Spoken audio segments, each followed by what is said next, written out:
This videotape has been updated to show instructions for assembling the new T601 stand. However, the knitting instruction portion of the tape still shows the old stand model. Some differences may be seen between your stand and the stand shown later in the video. To begin, get a sturdy table and a pair of scissors. Cover the table with a protective pad. It is also good to have the help of a second person when assembling the stand and machine. Open the flat box by cutting the straps. Remove all the contents of the box. Set the parts and instructions on the table. Replace all packing materials and set the box aside.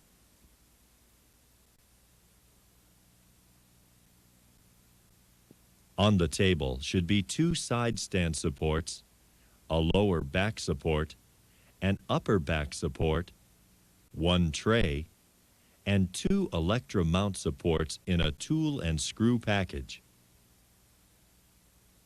As shown in box 1 of the instructions, lean the right side stand support R facing in against a table or similar support approximately 60 centimeters high and 85 centimeters long. Take the upper back support and lay it onto the support with the smooth side facing in and the 2 screw holes facing up. Use 2 socket screws and washers and attach the upper back support to the right side stand support with the supplied tool. Do not tighten yet.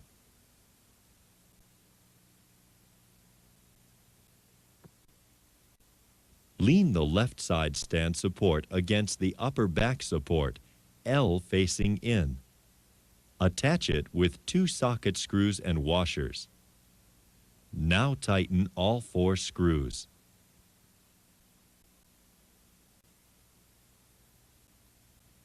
As shown in box 2 of the instructions, take the lower back support, smooth side out, and fasten it to the side stand supports.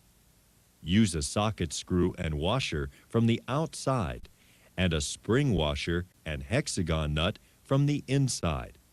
It is easiest to rest the lower back support onto a support approximately 28 centimeters high.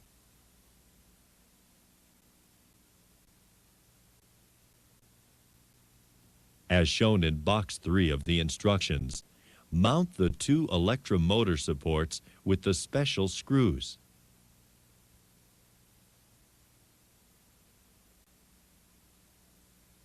Also shown in box 3 of the instructions is how to fasten the tray. Align the holes of the tray with the openings on the right side stand support. Use the Phillips head screws with washers. Box 4 of the instructions shows how to use casters on the stand. If your stand has casters, retract them now by lifting up on one side of the stand and pushing the small catch on the outside of the side stand supports. The catch releases and the casters move inside. For those who have an adapter system to attach the computer console and mast holder to the upper stand, open the small adapter system box. Take out the instructions and parts and place on the table. Set the box aside.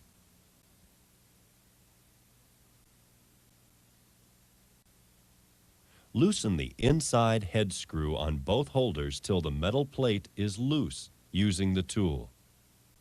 Turn the metal plate so it can slide inside the top back support. Then turn the metal plate vertical. Adjust the distance and tighten the screw as shown in box 1 of the instructions.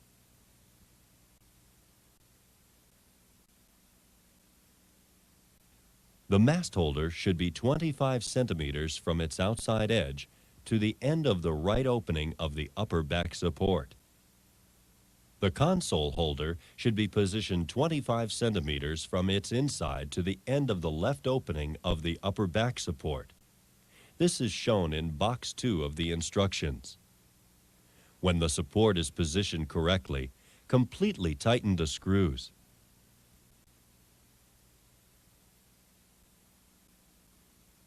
Cut the straps on the large box. Remove the cardboard cover, styrofoam sections, protective paper, and cardboard inserts at the edge of the box. The front of the bed has 2 arrows on the lower left edge. Carefully take the needle beds out of the box. As shown in box 5 of the instructions, place the machine onto the stand. The 2 white angles on top of each stand support should be between the 2 needle beds. Also, on the left is a screw on the knitting machine that matches the hole on top of the left side stand support. Fasten the needle beds with the 2 C-clamps between the 2 white angles of the side stand supports. The C-clamp with the white yarn clip is placed on the right. Take the small plastic bag out of the styrofoam and remove the brush. Use this brush to dust off any styrofoam or other particles that may have gotten on the parts during shipping.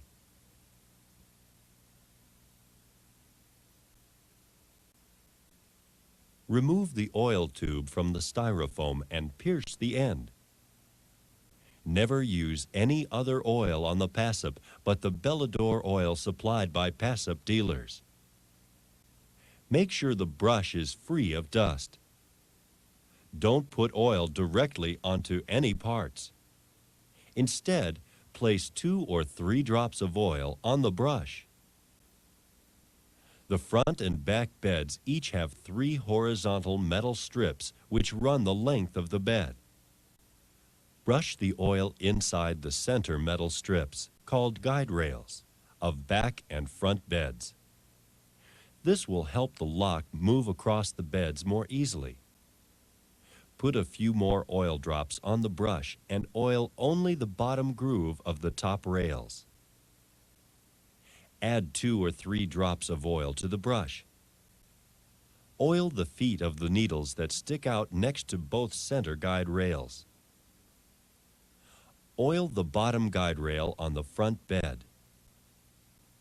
And oil the metal comb on the bottom of the back bed.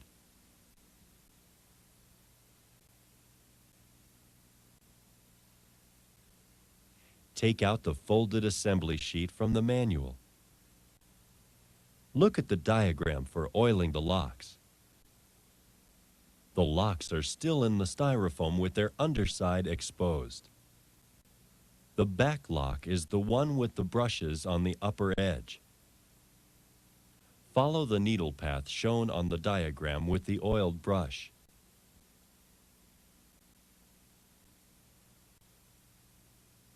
Take the back lock out of the styrofoam. Hold the lock with the brushes facing front. Fit the white runners of the back lock into the guide rails of the back bed starting from the left.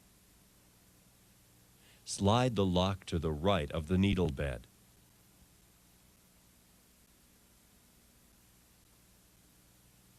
Take the front lock out of the styrofoam. Remove the plastic bag and oil as done with the back lock.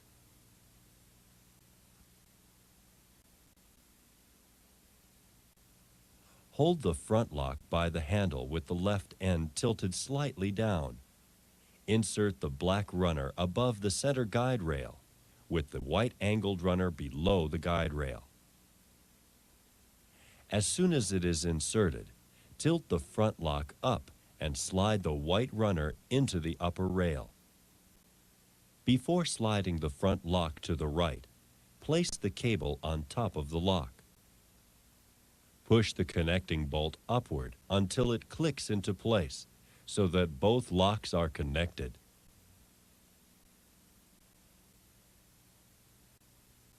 Next, remove the racking handle. Turn the white cam on the racking handle to face the same direction as the handle. Under the needle beds at the left are 2 support holders for the racking handle. Insert the racking handle with handle and cam up into these two support holders. Snap the handle into the socket. If the racking handle is assembled correctly, the handle turns either direction, moving the back bed and racking indicator. The racking indicator is the small metal arrow at the bottom left of the front bed. It moves either to the left or right. The scale with numbers located on the top left end of the front bed is the other racking indicator. The right black arrow opposite the numbers is part of the indicator also, and is normally opposite the 0. Take the mast out of the styrofoam. The mast has a hole at one end and a hole and slot at the other end. Insert the end with only the hole into the front slot of the mast holder.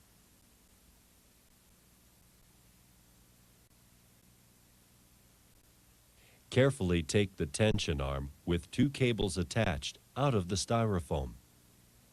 Insert the white coupling surrounding the straight cable into the mast so the spiral cable is facing forward. The white plastic joint under the tension arm slides over the top of the mast. The tension arm should point to the front.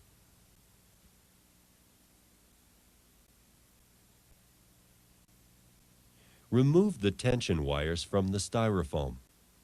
Slide the white plastic coupling into the back of the tension arm. The wires should be pointing to the front.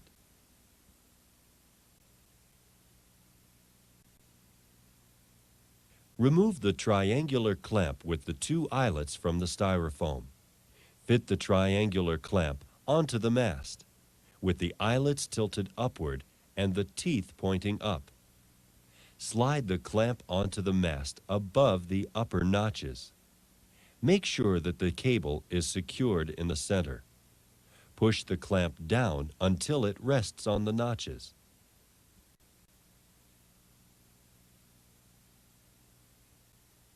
Take the V-shaped bracket for the cups out of the styrofoam and fit it onto the mast above the lower notches with the closed side facing up.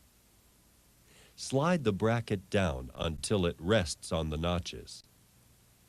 Slide the yarn cups onto the bracket.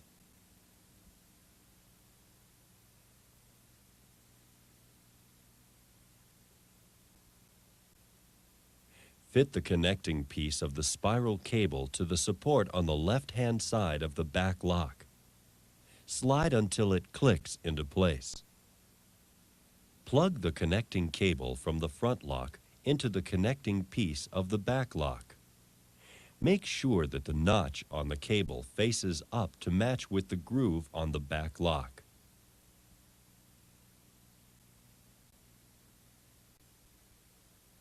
To assemble a 4-color changer, use the instructions supplied, or the dealer may help with its assembly and use. A 2-color changer is used on this video. Take the 2-color changer out of the styrofoam. At the far right, under the back needle bed, there are 2 wing nuts. Loosen these without removing them. Slide the color changer between the machine and the 2 wing nuts, fitting the screws into the slits of the color changer base. Tighten wing nuts firmly.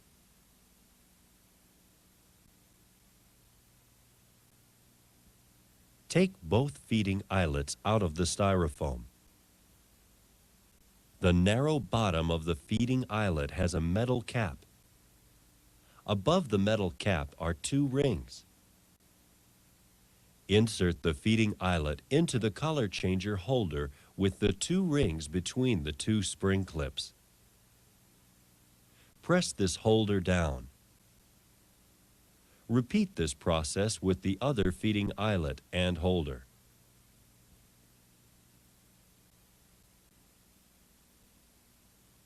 Take the computer control console out of the styrofoam. Remove the detachable support bracket by pulling out the spring-loaded pins on both sides. Line up the holes in the arm of the console holder with the metal pins of the computer console and insert the pins into the hole of the arm by letting go of the spring-loaded pins. Lay the computer console against the arm.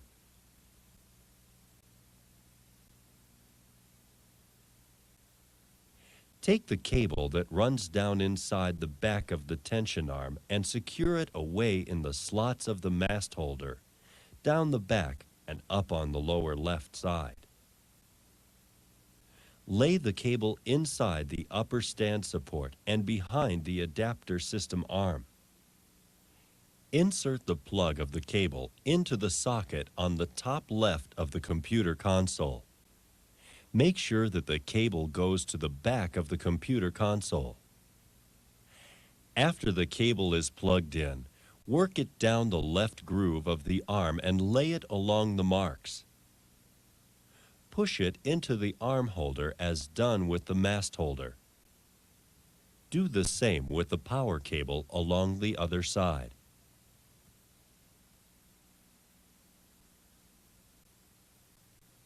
Take all remaining accessories out of the styrofoam and place these on the tray of the stand.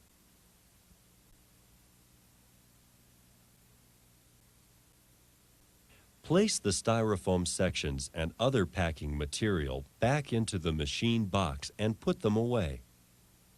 It's a good idea to keep the box in case there is ever a need for transporting the machine.